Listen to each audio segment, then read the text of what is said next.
7h55, Carlier libre. Ce matin, Guy Carlier, ma chère Laurie, de quoi va-t-il nous parler? Eh bien, d'une importante découverte scientifique porteuse d'espoir pour l'humanité. On va nous greffer les puces. Voilà, c'est ça. par exemple. Tant mieux, je crois qu'on a échappé au pire, selon Guy. Bonjour Guy.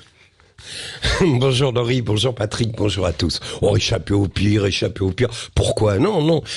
Simplement, lorsque j'ai commencé ces chroniques hier soir, je voulais vous parler de cette hallucinante vidéo qui tourne en boucle sur les réseaux sociaux et qui montre un homme totalement nu au milieu du hall de la gare de Lyon qui s'accroupit tranquillement pour déféquer au milieu des voyageurs. Et comme ces derniers ne semblent pas apprécier et lui font savoir, avec moult reproches, l'homme excédé se met en colère et leur jette au visage le résultat de cette déjection.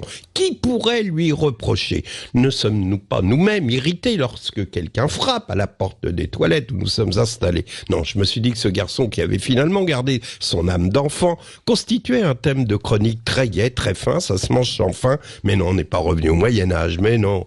Bon, comme vous êtes en train de prendre votre petit déjeuner, j'ai pas envie de le gâcher. Alors, pour me faire pardonner, là voilà la formidable nouvelle.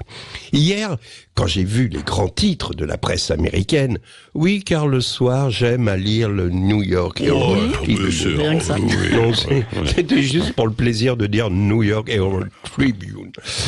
J'ai décidé donc de changer mon thème de chronique, car figurez-vous que le gros titre du journal, du quotidien, c'était l'annonce par Elon Musk que l'une de ses sociétés, nommée Neuralink, a posé son premier implant cérébral sur un patient. Elle a obtenu le feu vert de l'agence de régulation des médicaments. Vas-y ma poule, ça roule, balance ton implant. Alors, soyons sérieux un instant, l'article du New York Tribune... T'es pas obligé de redire le nom du journal, mais je vous ai dit, ça sonne bien. L'article précise que l'expérience qui consiste à insérer dans le cortex cérébral une puce de la taille d'une petite pièce de monnaie a d'abord évidemment été tentée sur des singes.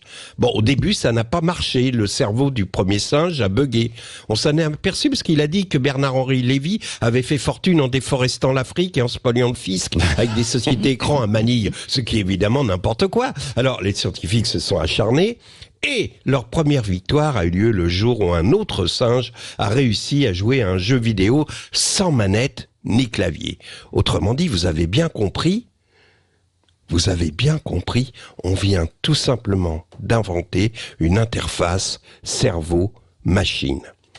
Et hier, j'ai lu qu'on venait d'implanter la puce sur un patient et qu'Elon Musk avait déclaré « Les premiers résultats montrent une activité neuronale prometteuse », le but, c'est d'implanter un implant à tous afin de permettre aux humains de communiquer directement avec les ordinateurs et de traiter d'égal à égal avec l'intelligence artificielle. J'ai eu comme un vertige.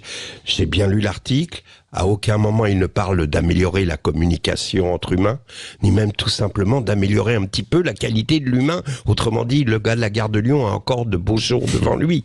Il s'en fout, Elon Musk. Le mec a pas de pouvoir d'achat. Pourtant, il y a un gars à qui j'aimerais qu'on implante une puce. C'est Phil Collins. Il a eu 73 ans hier. Il est en piteux état. Alors, implante-lui ta puce, Elon, pour qu'à nouveau, il puisse nous jouer le plus grand break de batterie de l'histoire du rock.